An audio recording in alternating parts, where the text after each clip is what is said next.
Ìjẹ̀bú Òde.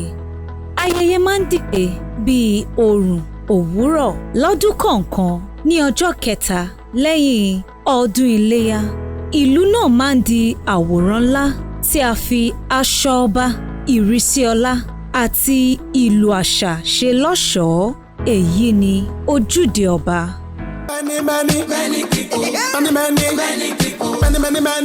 people, many people say, Ejala no be small fish. Ayẹyẹ yìí tí a ṣe láti fi ọlá fún àwọn ọba máa ń jẹ́ àfihàn ìran àgbàyanu fún ẹni tí kò mọ̀ dáadáa. Ṣùgbọ́n fún àwọn ará Ìjẹ̀bú, ó kún fún ìtàn, ìmọ̀lára àti ìtàn ìdílé tí ó jinlẹ̀. Ojúde ọba ó jẹ́ ọdún kan tí ó máa ń mú àwọn ọmọ Ìjẹ̀bú láti òkè òkun púpọ̀ ní wa ọdọọdún là ń ríra. So ó jẹ́ avenue fún wa pé òkè o kí gbogbo wa ká túra wa pọ̀ káyọ̀ pé lágbájá ó péjọ mẹ́ta o mo rí ẹ lọ́dún tó kọjá mo tún rí ẹ lọ́dún yìí. So ó fún wa ní ìdùnnú ọdún tó yẹ pé gbogbo èèyàn inú wa máa ń dùn láti wá máa ṣe ni. Ayẹyẹ ojúde ọba jẹ́ nǹkan pàtàkì ní ìlú Ìjẹ̀bú Òde tí gbogbo akilẹ̀ Ìjẹ̀bú ń wò àwòkọ́ṣe lénìí láti ayé àwọn baba ńlá wa, àwọn balógun àná, balógun ìjẹta, balógun ìjẹrin, wọ́n pọ̀ rẹpẹtẹ bẹ́ẹ̀. Bàbá wa Tùbú, bàbá wa Kúkù, àwọn bàbá wa Adéjàyí, àwọn Ṣàròbí, Alátiṣe, bàbá wa Balógun Ṣọ́yè, wọ́n pọ̀ bẹ́ẹ̀ bẹ́ẹ̀. Òdúdógà, wọ́n pọ̀ bẹ́ẹ̀ bẹ́ẹ̀ tó wá fi kọ́ bàbá wa Aláùsá lẹ́nu tó wà lórí àlefa Balógun General. Inú gbogbo àwọn ọmọ Ìjẹ̀bú máa ń dùn, èsì tó bá wà wọ́n máa wá sílé láti jẹ́ pé àbúrò mi ó máa péjọ mẹ́ta, ẹ̀gbọ́n mi máa péjọ, èwo ni wọ́n ṣe ń sìn ẹ̀gbọ́n gbogbo ẹ̀dá wọ́n á ràn lọ́wọ́. So ó jẹ́ kí a ń ṣe àánú ara wa ní akilẹ̀ Ìjẹ̀bú ń bí. Ní ọ̀pọ̀ ọdún sẹ́yìn, ní àkókò ìjọba ọba Adéṣínbọ̀ Túnwàṣe, ojúde ọba bẹ̀rẹ̀ gẹ́gẹ́ bí ìpàdé kékeré tí àwọn aláyípadà sí ẹ̀sìn Ìsìlámù ti ń lọ láti fi ìbọ̀wọ̀ fún Àwùjalẹ̀ ọba ilẹ̀ Ìjẹ̀bú. Ojúde ọba, èèyàn tó dá ojúde ọba gan sílẹ̀ rọ̀gbọ́n Balógun Kúkú ni. The reason tó fi ń pè ní ojúde ọba ni pé ẹ̀sìn tó wà ń Ìjẹ̀bú Òde tẹ́lẹ̀ Kristẹni ni. So Balógun Kúkú ó níyàwó gan, ìyàwó pọ̀ gan, wọ́n wá sọ fún pé àwọn Kristẹni wọn ò dẹ̀bẹ́ jẹ́ àwọn ní ju ìyàwó ẹyọ kan lọ. Lèyàn kan wá bá pé òun ti rí ẹ̀sìn kan o tí wọ́n pé èèyàn lè fẹ́ as many as you want. Wọ́n ṣe ní oyè ẹ̀sìn mùsùlùmí, wọ́n ṣe gbé ẹ̀sìn yẹn wá sí ìlú Ìjẹ̀bú Òde nìyẹn. Ìgbà tó gbé wá sí Ìjẹ̀bú Òde, ó wá lọ bá ọba tó wà lórí oyè ìjọ náà pé àwọn ti gbẹ́sìn wa o, àwọn máa ní ibi táwọn ti lè máa jọ́sìn o. Bí ọba ṣe fún wọn ní ilẹ̀ kan nìyẹn pé kí wọ́n máa kírun níbẹ̀. So in appreciation of that ni àwọn Kúkú wọ́n ṣe dá ojúde ọba lẹ̀ pé táwọn bá ti lọ kírun lénìí o, àwọn fi ijọ́ kejì wọ́n á fi sinmi nílé.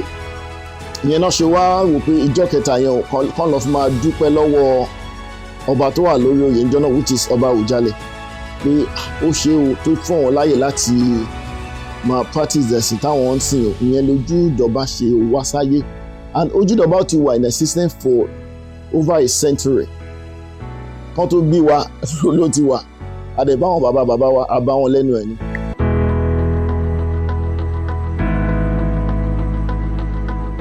Lónìí, ó ti di ọ̀kan nínú àwọn àfihàn àṣà tó tóbi jùlọ ní ilẹ̀ Adúláwọ̀ tí ń darapọ̀ ìgbàgbọ́ ẹ̀sìn, àjọyọ̀, ìdílé àti ìṣàfihàn aṣọ àti ìrísí lọ́nà ẹlẹ́wà àti aláyọ̀. Ipa tí ojúde ọba kó ó gbé àṣà àti ìṣe lárugẹ. Tẹ́ bá wò káàkiri ẹ rí pàṣọ òkè ní gbogbo wa wọ̀, ẹ rí àwọn ọkùnrin wa wọ́n wọ dàńṣíkí, wọ́n wọ kẹ̀m̀bẹ̀, àwọn obìnrin náà á lo tiwa náà ó pé á lo gèlè, á lo pèlé, á wọ bùbá, á rorò, à ń fojúde ọba, a fi ń báṣà àti ìṣe ga ni. Ìlú Ìjẹ̀bú Òde ló kọ́kọ́ bẹ̀rẹ̀ ọdún tá à ń ṣe yìí kó tó máa lọ káàkiri. Ọpẹ́ ní fọ́lọ́run pé àwọn ọmọ wa káàkiri wọ́n ti ń gba àṣà wa, wọ́n dẹ̀ ti ń gbé lárugẹ. Nǹkan tó wà fún ni pé kí gbogbo àwọn ọmọ Ìjẹ̀bú lápapọ̀ àtàwọn tó wà ní diaspora kọ́ mọ ìṣe àti ìwà Ìjẹ̀bú, àwọn cultures wa, àwọn nǹkan tí a wà fún, àwọn nǹkan tí Ìjẹ̀bú wà fún, ká má lọ sọnù sájò. Ṣé ti understand nǹkan tí Ojúde ọba yìí tó wà fún nìyẹn. Ṣé ti understand. ká lè mọ́ra wa, ká lè máa bára wa ṣe bá ṣe mọ́ra wa yìí. Tẹ́mi bá ní nǹkan ṣe tí bá ti wo gúrùpù bíi mélòó kan tí foundation party mi máa kún ni, so ó jẹ́ ká mọ́ra wa, tá bá dẹ̀ ra wa inú wa máa ń dùn. Ọlọ́run dẹ̀ ní fìbànújẹ́ sáàárín wa. Ọdún yìí ti jẹ́ kí ìlú yìí lajú ju ti àtẹ̀yìnwá lọ. Ojude Oba has become institutionalized, that will not wait for any person, and that is it. Àwọn ẹlẹ́ṣin wọ̀nyí bẹ̀rẹ̀ gẹ́gẹ́ bí ẹni alágbára aláìbẹ̀rù tí wọ́n wọ agbádá tí ń ró lọ́fàfà pẹ̀lú ìtẹ̀sí ìran àwọn bàbá wọn. Àwọn wọ̀nyí ni balógun, àwọn olórí ogun ìtàn Ìjẹ̀bú Òde tí lónìí ti di olùtọ́jú àṣà àti ogún ìbílẹ̀, láti balógun kúkù sí balógun Odù Èyìngbò, balógun Òtúbú títí dé balógun Bello Odù Èyìngbò. Gbogbo ilé ìdílé kọ̀ọ̀kan ṣe àfihàn ìtàn wọn pẹ̀lú ìtẹ́lọ́rùn àti ògo kíkún. Ilé ìdílé kọ̀ọ̀kan gbé ogún ìran wọn ga, tí wọ́n ń ṣàfihàn ìtàn tí a ti ń kọjá láti ìran kan sí ìran kejì pẹ̀lú ìyàsọ́tọ̀ àti ìyìn. Ìdílé wa jẹ́ ìdílé tí Ọlọ́run fi iṣẹ́ ẹṣin gígùn kò fi rán wa. Láti ọdún kan sí ọdún kan ẹṣin ò lè já nínú agboolé yìí. Láti bí 40 ọdún sẹ́yìn ẹṣin ò já. A máa ń rà ní tó bá kú ara mi, kì í ṣe pé ìgbà tó ti ọdún bá dé. Àti ìsìlágbàlá alẹ́ṣà ẹni tó 12 tó bí 12 tó wà lágbàlá láti ọdún kan sí ọdún kan. Ní nǹkan tá a bá lọ́wọ́ àwọn bàbá, láti ọdún kan sí ọdún kan lẹ́ṣin fi ń jẹun. Bí èèyàn ẹṣin ń ṣàárẹ̀ à ń tọ́jú ẹ̀. Lójoojúmọ́ ni ẹṣin tilé wa máa ń wẹ̀. Tá a sì ní alábòjútó olùwòsàn tá à ń pè ní doctor. It takes a village to look after something fantastic. So that's the situation of my horses. Èmi nìkan kọ́ ni mò ń dá tọ́jú ẹṣin mi. Àwọn tó ń bá mi tọ́jú ẹṣin mi pọ̀. Because as we all know, I spend a lot of my time out of the country, but I have capable hands who helps to put my horses in great position. When I mean great, I mean fantastic. I'm sure they even do it better than I would do it if I was here. So gbogbo ìlú náà bá mi tọ́jú àwọn ẹṣin mi. Lẹ́yìn náà ni àwọn ẹgbẹ́ ọjọ́ orí rẹ́gbẹ́rẹ́gbẹ́ máa ń wọlé. Kì í ṣe àlejò lásán ni wọ́n jẹ́ ọ̀pá ìdílé àwùjọ, olùṣètò ìjọ, olùkọrin àti olùdánilẹ́kọ̀ọ́ àṣà. Ìtẹ̀sí ẹsẹ̀ wọn máa ń kún ìlú, orin àti ìlù wọn máa sì ń di ohun tí ń sọ ìtàn ìbílẹ̀ di mímúra sí ìrántí. Èmi ọmọ Ìjẹ̀bú, èmi ọmọ Ìjẹ̀bú, Ìjẹ̀bú ọmọ alárẹ̀, àwa ní lórí rẹ̀, àwa ní ọmọ Àwùjalẹ̀, àwa lọmọ Àwùjalẹ̀, raise your hand, gbé sọ́rí, make it hot and see. Èmi ọmọ Ìjẹ̀bú, èmi ọmọ Ìjẹ̀bú, Ìjẹ̀bú ọmọ alárẹ̀, àwa ní lókàn rẹ̀, ọmọ Àwùjalẹ̀. Lẹ́yìn gbogbo ìrísí ẹlẹ́wà yẹn, ọ̀sẹ̀ púpọ̀ tí ìmúrasílẹ̀ máa ti ń bẹ̀rẹ̀ ṣáájú. Àwọn alátẹ̀ṣọ́ aṣọ máa ń ṣiṣẹ́ lálẹ́ àti lójúmọ́. Àwọn ilé ìtura máa ń kún pátápátá àti ní gbogbo Ìjẹ̀bú Òde. Àwọn ilé ìdílé máa ń ṣe àjọyọ̀ ńlá tí a fi ọlá ṣe, tí ọ̀pọ̀ wọn sì máa ń ní ìtìlẹ́yìn láti ọwọ́ àwọn iléeṣẹ́ ńláńlá. Àwọn ìpàdé wọ̀nyí kún fún orin, oúnjẹ àti aṣọ àgbàyanu tí ó ń tàn káàkiri gbogbo igun ìlú. Ojúde ọba kì í ṣe àṣà nìkan, ó jẹ́ pápá ìfihàn, ìròyìn àti aṣọ ìtàn tí à ń hun sínú aṣọ àṣà àwọn ènìyàn pẹ̀lú ìfojúsùn tó ń lọ sí ìpele àgbáyé. Fún Ìjẹ̀bú Òde, Ojúde ọba jẹ́ ọ̀kan tí ọrọ̀ ajé àtinúdá ń lù. Ayẹyẹ náà ń dá iṣẹ́ sílẹ̀, ó ń mú ìṣòwò rìn, ó sì ń ṣí ọ̀nà sí ìfarahàn ní ìpele àgbáyé. Àbáláwọ̀ àwọn òbí wa ni tí nǹkan tá a dẹ̀ bá lọ́wọ́ wọn lọ́wọ́ ni àwa náà là ń ṣe kí ni là ń tẹ̀lé. So then ó máa ń jẹ́ kí àwọn èèyàn connection as well in terms of business. Okay, alágbájọ nǹkan báyìí ni mo ń ṣe, mo dẹ̀ mọ̀ pé you might be bóyá IT ló ń ṣe tó fipò lè link ọ̀rẹ́ ẹ̀ kan àbí business opportunity wà ń bẹ̀. So it is not about kakàn jẹun ká mú business connection and everything ó máa ń wà ń bẹ̀. Like ẹgbẹ́ tèmi ń ṣe ń sìn bàbá máyégún ni mo ń ṣe.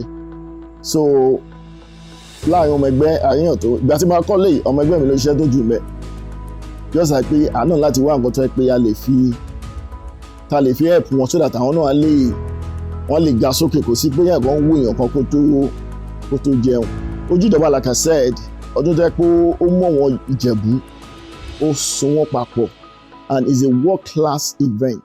Àwọn tọ̀hún wọ́n ń ṣe ti bí ń ṣe but ó lè farajọ́ kò lè dàbí Ojúde ọba because nǹkan tó ti ń ṣe over century ago ó yàtọ̀ sí nǹkan tó yẹ pé àwọn kan sáré tán yàbá. So but àwọn náà I wish them well ó máa dá lágbára lọ́wọ́ fún wọn but wọn ó kàn máa jọ́ ni kò lè dàbí Ojúde ọba. Bẹ́ẹ̀ ni àwọn ẹṣin yóò máa sáré lọ, ìlù yóò máa dún gbòòrò, Ìjẹ̀bú Òde yóò sì tún dìde ní wúrà, ìtura àti ìtóbi. Ẹyẹ Ojúde ọba nǹkan tó wà fún ni pé kí gbogbo àwọn ọmọ Ìjẹ̀bú lápapọ̀ àtàwọn tó wà ní diaspora kọ́ mọ ìṣe àti ìwà Ìjẹ̀bú, àwọn cultures wa, àwọn nǹkan tí a wà fún, àwọn nǹkan tí Ìjẹ̀bú wà fún, ká má lọ sọnù sájò. Ṣé ti understand nǹkan tí Ojúde ọba yìí tó wà fún nìyẹn. Àwọn ọ̀dọ́ wa kò sí bá ṣe fẹ́ ṣe á lè tàṣà àti ìṣe wa nù. Nǹkan tó ṣe kókó ni wọ́n ṣàrí àwa ń sìn, wọ́n rí bá ṣe jáde tínú everybody dùn. Gbogbo àwọn tó wà lókè òkun wọ́n wálé, àwọn tó wà ní ìtòsí everybody gbogbo wa darapọ̀ àwa ṣọdún yìí. So àwọn ọ̀dọ́ wa àwọn náà láti àwa jẹ́ àwòkọ́ṣe dáadáa fún wọn, àwa jẹ́ aṣíwájú rere fún wọn, so àwọn á tẹ̀lé nǹkan táwa ń ṣe yìí. Ojúde ọba ń bá a lọ láyé kì í ṣe nínú ayẹyẹ rẹ̀ nìkan ṣùgbọ́n nínú àwọn ènìyàn rẹ̀ pẹ̀lú àti nínú ogún àìníparí tí Àwùjalẹ̀ ilẹ̀ Ìjẹ̀bú tó ti darí ayé, ẹni tí ìjọba rẹ̀ rán láti ṣàlàyé ìtóbi àti ìdàgbàsókè rẹ̀. Gbogbo ọmọ Ìjẹ̀bú pátápátá láti ilé àtòkè òkun la máa ń wálé la máa ṣe Ojúde ọba yìí pé bàbá wa Àwùjalẹ̀ ó papòdà kò dá Ojúde ọba dúró pẹ̀lú ògùn Ọlọ́run. Bàbá wa dàgbàdàgbà wọ́n ṣe dáadáa nílẹ̀ Ìjẹ̀bú, wọ́n promote cultural heritage wa pẹ̀lú ògùn Ọlọ́run. Ọba ìmí náà máa tó gorí àpèrè, a gbọ́dọ̀ dúró. Ojúde ọba jẹ́ Ojúde ọba máa ṣe lọ pẹ̀lú ògùn Ọlọ́run tí a máa gbé sáwọn ọmọ àwọn bàbá wa ló gbé lọ́wọ́ lọ́wọ́, àwọn náà máa gbé láwọn ọmọ lọ́wọ́, àwọn ọmọ náà máa gbé láwọn ọmọ lọ́wọ́ pẹ̀lú ògùn Ọlọ́run. Bó ṣe máa wà nìyẹn títí ayérayé pẹ̀lú ògùn Ọlọ́run. Bí àṣà wa ó ti di àtẹ́wọ́gbà káàkiri. Bẹ́ẹ̀ ni ìlú ń dákẹ́ díẹ̀díẹ̀ ṣùgbọ́n ìtàn náà kì í parí. Èyí ni Ojúde ọba.